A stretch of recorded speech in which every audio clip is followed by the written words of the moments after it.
please turn on the headlight switch when you leave the yard. Hot exhaust. We've gotten a couple write-ups for the hot exhaust light. We have driver handbooks. If anybody wants to see a driver handbook, read through it. It tells you all about what all your different lights need. The hot exhaust is just a puff of smoke with a thermometer. That's just telling you that your exhaust is hot. That's just reminding you, hey, don't park over a big pile of dry leaves because it could catch on fire. You don't need to write that up. That comes on throughout the day. I think that's it for me. Again, thank you all very much for everything you do every day. We appreciate it. We really do. We appreciate you and everything. Thank you. Have a great day. You too. Jen's turn. Hi, good morning, everybody. Hi. Welcome to all the new people. I haven't met all of you yet, but I hope to. I really want to thank all of you. Our last inspection, we got all gold, which is the highest standard. And we appreciate your help in keeping our buses safe. With Skip not here, there was a few things about the pre-trip that I wanted to go over. The wait to start light. It doesn't matter how cold or how hot it is.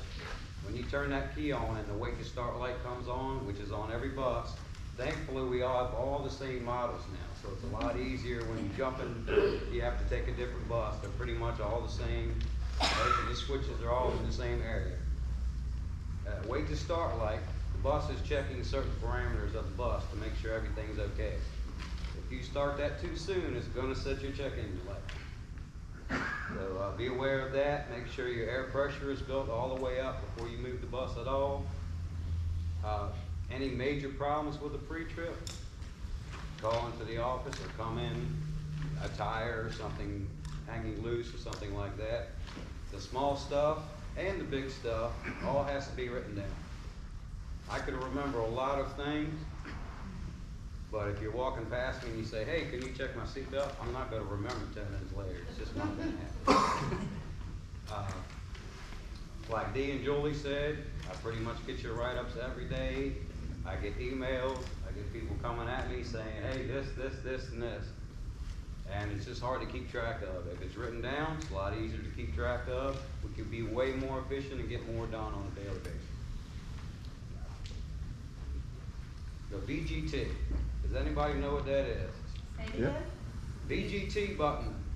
Engine brake. That's basically an engine brake. Yep.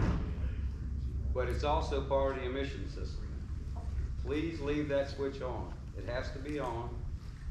It's an engine manufacturer, which is Cummins, is all our engine. It's the requirement. But it's a requirement across the board, across the nation. And leaving it off is only for on-highway trucks. We go on the highway, but we're not highway trucks. We don't go 500 miles in a stretch. We're stop and go, stop and go. So that keeps your turbo clean, it keeps your engine running efficiently. If you don't put it on, the more often you're going to regen. And when your buses do regen, you kind of get a smell in there.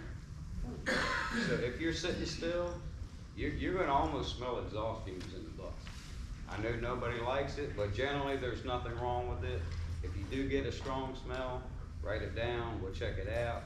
But certain wind conditions and such can cause that stuff, especially in a school bus.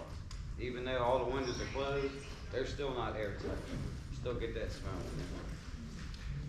in there. While you're doing your pre-trip, please report damage to buses. We just came up with a spreadsheet and we're going to start tracking it a lot better. Especially if you use a spare bus. What's to be said about bus cleanliness is we got to lay on the floors and work on the heaters. We're going to be laying on a peanut butter and jelly sandwich. Miguel, every time he does a PM, he cleans the heater filters. So the cleaner your bus is, the cleaner your heater filters work, the better your heat works. Same with air conditioning. Those have filters too. Can I just add one thing about the VGT? Sure. since you drive your bus every day, with the VGT switch on, I know a lot of people don't like it because it runs funny, or it shifts funny, slows down, speeds up differently. The more you drive the bus, it'll adapt to the way you drive the bus. So once you drive it with the VGT on, it'll adapt to the way you drive, and it won't be an issue like when you first jump on it. Well, she said that too, because it also will display in the dash, retarder on. That's the VGT activating. It also activates your brake lights, so you don't have to worry about somebody slamming to the back of you, because when you let off and that VGT actuates, it turns on your brake lights. So I learned something.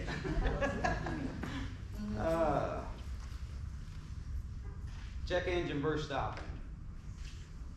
If you're out on the road and your check engine light comes on, first thing you need to do is check your gauges. Like I tell everybody, this especially for the new drivers.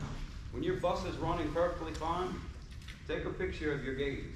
That way when something does go wrong, you say, okay, my air pressure's good, my oil pressure's good, my temperature's good.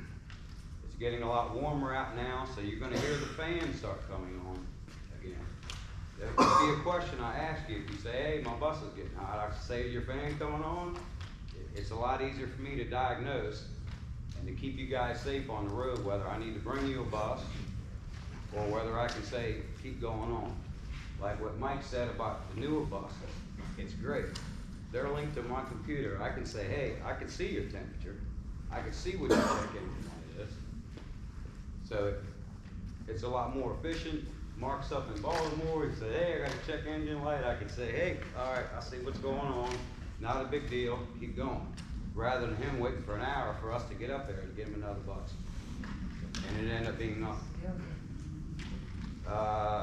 Shop safety and yard safety. We all need to respect each other, look out for each other. When one person's speeding around the yard, he's disrespecting everybody else. It's not fair to everybody. Also, with the weather getting warm, the shop doors are going to be open. Please don't distract the mechanics. They're doing brakes. They're going to be doing a lot of brakes. Even if they're not doing brakes, they're fixing somebody's bus. You don't want to distract them for them to screw it up. We've had 2 or 3 incidents here lately, and I can't say it was a distraction. I don't know what it was. Whether it's just a screw up, somebody's mind not on their job, but it puts us at risk, and it puts people out on the road at risk. That's the last thing we want. So if you're walking past the shop doors and the guys are working, please don't disturb them. When they're out in the yard working, please don't take their concentration away from what they did. Hi is fine, but don't start telling them about your dog or a problem with your bus.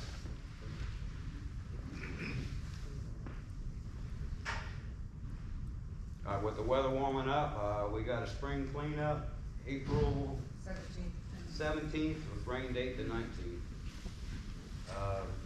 It's a lot of fun to get out in this, especially for me because I'm stuck in the shop all the time. To get out there and clean our yard up, you know, make it look really nice, plant some flowers.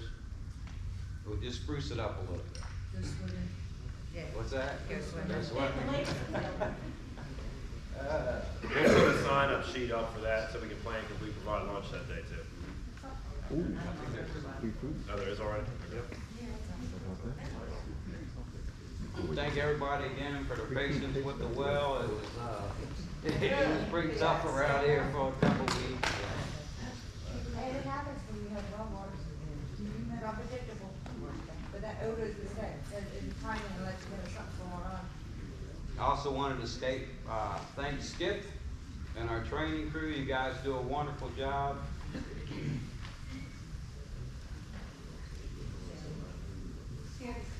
Yes, Sandy. You can. Hi. This is about training. I know it doesn't pertain to most of us here, but, because we all have been through it. But, take into consideration, if I'm out there in the parking lot doing skills with everybody, we've all been there, we've all been through training, that if you're going around, whether you're in your car or in your bus, try not to go around the back of the bus if a new driver is like practicing, because if they see you panic, I don't want them to hit the gas or something and run into you. Could you try to go around like the opposite way so they can see you? Because it's happened several times with both cars and buses, and it can be kind of dangerous. So I don't want anybody to get hurt on the bus or anything. If you could just kind of be a little cautious if you see us out in the parking lot. Use the Thank headlight you. signals. The headlight signals. Questions at the end? Please say questions to the end, please. The wash bay, Keisha Matthews, she's the head of our wash bay. We finally got a bus wash fixed, so we're cycling through them, we're trying to get to them. Please don't write down your bus is dirty. We have an order that we go in. Sometimes it can get a little crazy, because you go down the line and the bus is missing here and there, because they're out doing a trip, but we'll get to all of them. The weather's getting nicer, and we can go through them a lot faster. There's a sign-up sheet. If you wanna help out in the wash bay, if you're willing and able, extra money for you. I know some of you just hang out all day. If you make some extra money with that. See me if you wanna do that. I took down the sign. Alright, the last thing I want to discuss is our Wardell Wings Fund. Wardell was a good friend of mine, pretty much a good friend of retired man.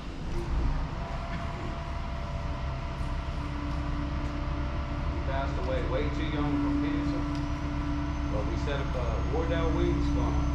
It's a company-funded fund that we're trying to get 100% participation